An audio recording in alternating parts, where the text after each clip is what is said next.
چچا جان، آداب و تسلیمات۔ یہ میرا چھٹا خط تھا، میں نے خود پوسٹ کرایا تھا، حیرت ہے کہاں گم ہو گیا۔ چچا جان، آداب و تسلیمات۔ معاف کیجیے گا، میں اس وقت عجیب مخمصے میں گرفتار ہوں۔ میرے پچھلے خط کی رسید مجھے ابھی تک نہیں ملی، کیا وجہ ہے؟ یہ میرا چھٹا خط تھا، میں نے خود پوسٹ کرایا تھا، حیرت ہے کہاں گم ہو گیا۔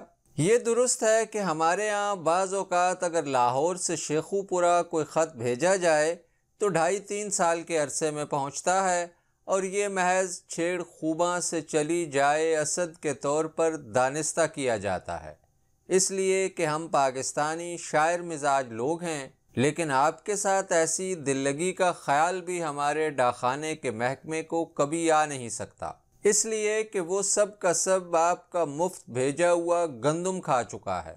جہاں تک میں سمجھتا ہوں ساری کارستانی روس کی ہے، اور اس میں بھارت کا بھی ہاتھ ہے۔ پچھلے دنوں لکھنؤ میں آپ کے اس برخوردار بھتیجے پر ایک سمپوزیم ہوا تھا، اس میں کسی نے کہا کہ میں آپ کے امریکہ کے لیے اپنے پاکستان میں زمین ہموار کر رہا ہوں۔ کتنی ٹچی بات ہے، ابھی تک آپ نے بلڈوزر تو بھیجے نہیں، اور یہ ساری دنیا جانتی ہے۔ میں بھارت کے اس عقل کے اندھے سے پوچھتا ہوں کہ میں امریکہ کے لیے پاکستان میں زمین کس چیز سے ہموار کر رہا ہوں؟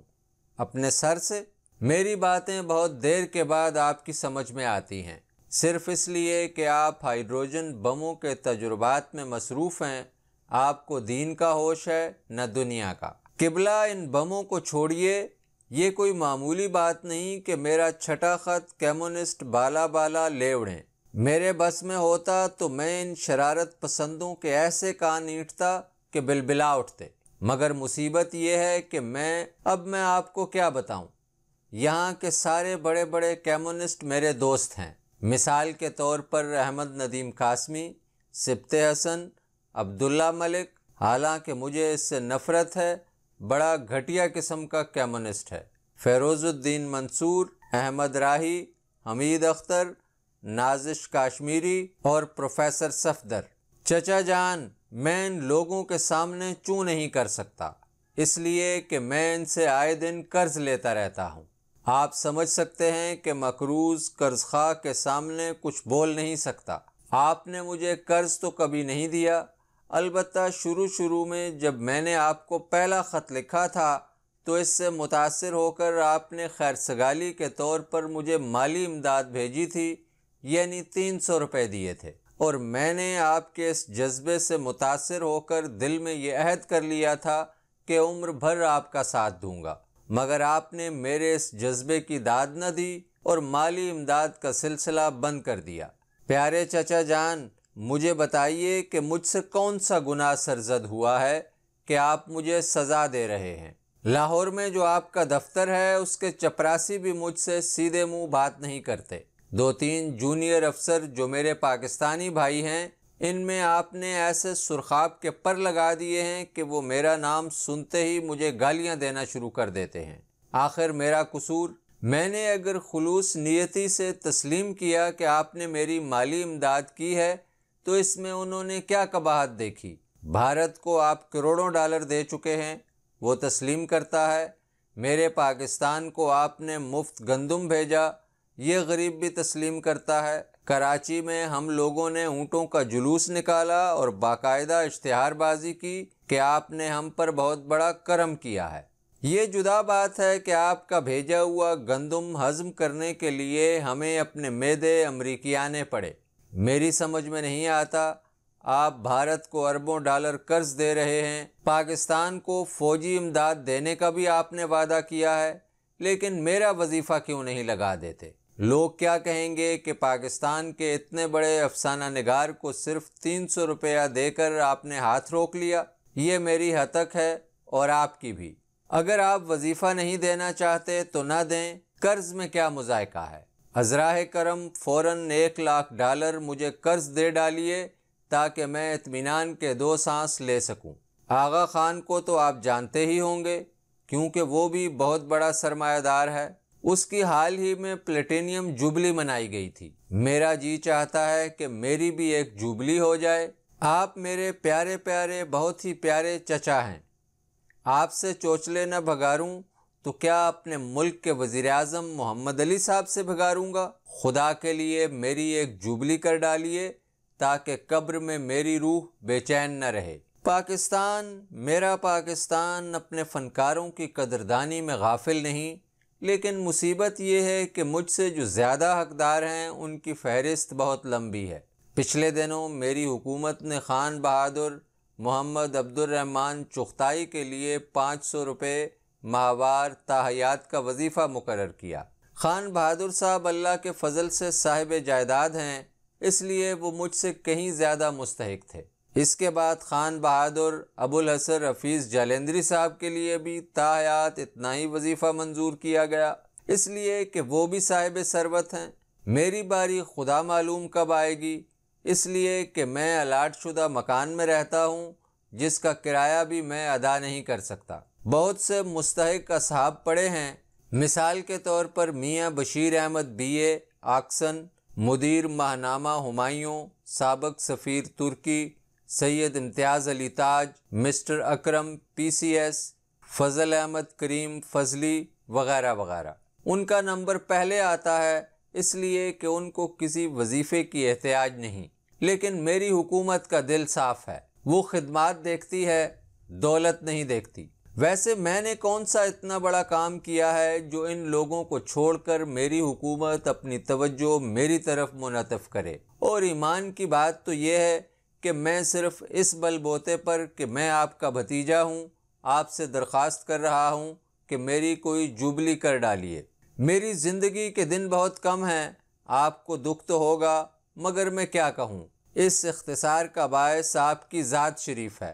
اگر آپ کو میری صحت کا خیال ہوتا تو آپ اور کچھ نہیں تو کم از کم وہاں سے الزبتھ ٹیلر کو ہی میرے پاس بھیج دیتے کہ وہ میری تیمارداری کرتی۔ معلوم نہیں آپ کیوں اتنی غفلت برت رہے ہیں۔ کیا آپ میری موت چاہتے ہیں یا کوئی اور بات ہے جسے آپ نے راز بنا کے رکھ چھوڑا ہے؟ مگر یہ راز اب راز نہیں رہا کہ میرے ملک پاکستان میں کمیونزم بڑی تیزی سے پھیل رہا ہے۔ میں آپ سے کیا چھپاؤں، بعض اوقات میرا بھی جی چاہتا ہے کہ سرخ پر لگا کر سرخا بن جاؤں۔ اب آپ ہی فرمائیے یہ کتنی خطرناک خواہش ہے۔ اسی لیے میرے بزرگوار، میں نے آپ کو یہ مشورہ دیا تھا کہ روسیوں کے ثقافتی وفد کے توڑ میں آپ وہاں سے اپنی پن اپ گرلز کا ایک خیر سگالی وفد روانہ کر دیجئے۔ ساون کے دن آنے والے ہیں، اس موسم میں ہم لوگ بڑے رومانٹک ہو جاتے ہیں۔ میرا خیال ہے اگر آپ کا ارسال کردہ وفد اس موسم میں آئے تو بہت اچھا رہے گا۔ اس کا نام برشگالی وفد رکھ دیجئے گا۔ چچا جان، میں نے ایک بڑی تشویشناک خبر سنی ہے کہ آپ کے یہاں تجارت اور صنعت بڑے نازک دور سے گزر رہی ہے۔ آپ تو ماشاءاللہ عقل مند ہیں، لیکن ایک بیوقوف کی بات بھی سن لیجئے۔ یہ تجارتی اور صنعتی بحران صرف اس لیے پیدا ہوا ہے کہ آپ نے کوریا کی جنگ بند کر دی ہے۔ یہ بہت بڑی غلطی تھی۔ اب آپ ہی سوچئے کہ آپ کے ٹینکوں، بمبار ہوائی جہازوں، توپوں اور بندوقوں کی کھپت کہاں ہوگی؟ اس میں کوئی شک نہیں کہ عالمی رائے عامہ کی شدید مخالفت کی بنا پر آپ کو یہ جنگ بند کرنا پڑی ہے، لیکن عالمی رائے عامہ آپ کے سامنے کیا حقیقت رکھتی ہے؟ میرا مطلب ہے سارا عالم آپ کے ایک ہائیڈروجن بم کا کیا مقابلہ کر سکتا ہے؟ کوریا کی جنگ آپ نے بند کر دی ہے، یہ بہت بڑی غلطی تھی۔ خیر اس کو چھوڑیے، آپ ہندوستان اور پاکستان میں جنگ شروع کرا دیجئے۔ کوریا کی جنگ کے فائدے اس جنگ کے فائدوں کے سامنے مان نہ پڑ گئے تو میں آپ کا بھتیجا نہیں۔ قبلہ، ذرا سوچئے یہ جنگ کتنی منفعت بخش تجارت ہوگی۔ آپ کے تمام اسلحہ ساز کارخانے ڈبل شفٹ پر کام کرنے لگیں گے۔ بھارت بھی آپ سے ہتھیار خریدے گا اور پاکستان بھی۔ آپ کی پانچوں گھی میں ہوں گی اور سر کڑاہے میں۔ ویسے آپ ہند چینی میں جنگ جاری رکھیے، لوگوں کو تلقین کرتے رہیے کہ یہ بڑا نیک کام ہے۔ فرانسیسی عوام اور فرانسیسی حکومت جائے جہنم میں، وہ اس جنگ کے خلاف ہے تو ہوا کرے، ہمیں کوئی پرواہ نہیں کرنی چاہیے۔ آخر ہمارا مقصد تو دنیا میں امن و امان قائم کرنا ہے، کیوں چچا جان؟ مجھے آپ کے مسٹر ڈھلس کا یہ کہنا بہت پسند آیا ہے کہ آزاد دنیا کا مقصد کمیونزم کو شکست دینا ہے۔ یہ ہے ہائیڈروجن بم کی پرز حریت زبان۔ جاہل گو یہ کہتے ہیں کہ مغربی اتحاد کا مقصد دوسری اقوام کے درمیان اختلافات کو طاقت کے بغیر حل کرنا ہونا چاہیے۔ میں پوچھتا ہوں، طاقت کے بغیر کوئی اختلاف آج تک حل ہوا ہے؟ آج کل تو ساری دنیا اختلافات سے بھری پڑی ہے، اور اس کا حل اس کے سوا اور کیا ہو سکتا ہے کہ دنیا کو مکمل تباہی کی تصویر پیش کر دی جائے اور اس سے کہا جائے کہ تم اپنے گھٹنے ٹیک دو۔ برطانیہ کے مسٹر بیوان کا آپ منہ بند کیوں نہیں کرتے؟ آپ کی بلی آپ ہی کو میاؤں۔ خرذات آپ کے خلاف زہر اگل رہا ہے۔ آپ کے مسٹر ڈلس کے متعلق کہتا ہے کہ وہ جدید ترین خیالات سے بے بہرا ہیں اور دنیا کو ہائیڈروجن بم سے ڈرا دھمکا کر اپنا الو سیدھا کرتے ہیں۔ الو کہیں کا۔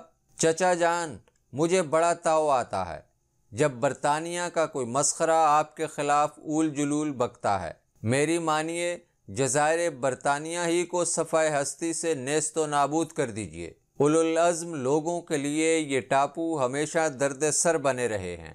اگر آپ ان کو اڑانا نہیں چاہتے تو وہ 20 میل لمبی کھائی پاٹ دیجئے جو برطانیہ عظمیٰ کو یورپ سے جدا کرتی ہے۔ اللہ بخشے نیپولین بوناپارٹ اور ہٹلر کو اس سے بڑی چڑ تھی۔ اگر یہ نہ ہوتی تو آج مسٹر بیوان بھی نہ ہوتے، اور بہت ممکن ہے کہ آپ بھی غفر اللہ ہو گئے ہوتے۔ جو پریشانیاں اب آپ کو اٹھانا پڑ رہی ہیں، ان سے آپ کو یقیناً نجات مل جاتی۔ میں آپ سے سچ کہتا ہوں، آگے چل کر آپ کو یہ برطانیہ بہت تنگ کرے گا۔ میں تو کمبل چھوڑتا ہوں، کمبل ہی مجھے نہیں چھوڑتا والا معاملہ ہو جائے گا۔ پچھلی جنگ میں جرمنی نے اٹلی کو اپنے ساتھ ملایا، لیکن غریب مصیبت میں گرفتار ہو گیا، لینے کے دینے پڑ گئے۔ آپ اس چکر میں نہ پڑیے گا، بس اپنے اسی پرانے اصول پر قائم رہیں، کیش اینڈ کیری۔ رود بار انگلستان کو پر کر کے یورپ سے ملانے کا منصوبہ آپ یہ خط ملتے ہی بنا لیں۔ میرا خیال ہے آپ کے انجینئر 1 مہینے کے اندر اندر اس کام سے عہدہ برا ہو جائیں گے۔ میں نے اصل میں یہ خط آپ کو اس لیے لکھا تھا کہ آپ میری کوئی جوبلی منائیں، کیونکہ مجھے اس کا بڑا شوق ہے۔ مجھے لکھتے ہوئے 25 برس ہونے کو ہیں، چونچلا ہی صحیح، لیکن میں آپ سے درخواست کرتا ہوں اور گڑ گڑا کر کرتا ہوں کہ اور کچھ نہیں تو میری ایک جوبلی منا ڈالیے، کیونکہ میرا پیشہ لکھنا ہے۔ اس مناسبت سے اس جوبلی کا نام پارکر 51 جوبلی اچھا رہے گا۔ لاہور کے اوپن تھیٹر میں مجھے پارکر کے 51 کلموں میں تلوا دیجئے، ترازو میں احسان بن دانش کی ٹال سے لے لوں گا۔ معلوم نہیں ایک قلم کا وزن کتنا ہوتا ہے۔ میرا وزن اس وقت 1 من 2.5 سیر ہے، لیکن جوبلی کے روز تک یہ گھٹ کے 1 من رہ جائے گا۔ اگر آپ نے دیر کر دی تو مجھے بڑی نا امیدی کا سامنا کرنا پڑے گا، اس لیے کہ میرا وزن گھٹتے گھٹتے 0 رہ جائے گا۔ آپ حساب لگا لیجئے کہ 1 من میں پارکر 51 قلم کتنے چڑھیں گے، لیکن خدا را جلدی کیجئے گا۔ یہاں سب خیریت ہے۔ مولانا بھاشانی اور مسٹر سہروردی ماشاءاللہ دن بدن تکڑے ہو رہے ہیں۔ آپ سے کچھ ناراض معلوم ہوتے ہیں۔